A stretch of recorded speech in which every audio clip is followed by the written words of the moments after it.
સમર્પણ વિદ્યાલય ખાતે ધારાસભ્યની ઉપસ્થિતિમાં તેમજ જય જનની વિદ્યાલય ખાતે મામલતદાર સહિતના અધિકારીઓની ઉપસ્થિતિમાં યોગ દિવસની ઉજવણી કરવામાં આવી। આજરોજ સમર્પણ વિદ્યાલય તળાજા શહેર ખાતે તળાજા વિધાનસભાના ધારાસભ્ય ગૌતમભાઈ ચૌહાણની પ્રેરક ઉપસ્થિતિમાં 10મા આંતરરાષ્ટ્રીય યોગ દિવસની ઉજવણી કરવામાં આવી હતી।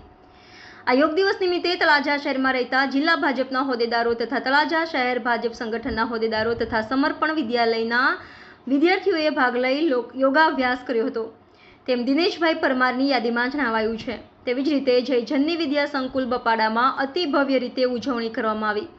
આ કાર્યક્રમમાં તળાજાના મામલતદાર રાજુભાઈ ગોહિલના અધ્યક્ષસ્થાને યોજવામાં આવેલ તથા Talaja range forest officer wildlife Rajubhai Zinzuvadiya તથા શાળાના ટ્રસ્ટી તુલસીભાઈ મકવાણા તેમજ રમેશભાઈ કોરડિયા તેમજ સંચાલકશ્રીઓ ઉપસ્થિત રહ્યા હતા, જેમાં શાળાના તમામ બાળકોએ યોગા કર્યા હતા તેમજ શાળાની વિદ્યાર્થીનીઓએ અંગ્રેજી તેમજ ગુજરાતીમાં યોગ વિશે સ્પીચ આપી બાળકોને યોગ વિશે માહિતગાર કર્યા હતા તેમજ યોગ માત્ર એક દિવસ નહીં પરંતુ જીવનમાં સંપૂર્ણપણે વણી લેવું અને આ યોગ દિવસની થીમ વિશે મામલતદાર દ્વારા સમજણ આપવામાં આવી હતી।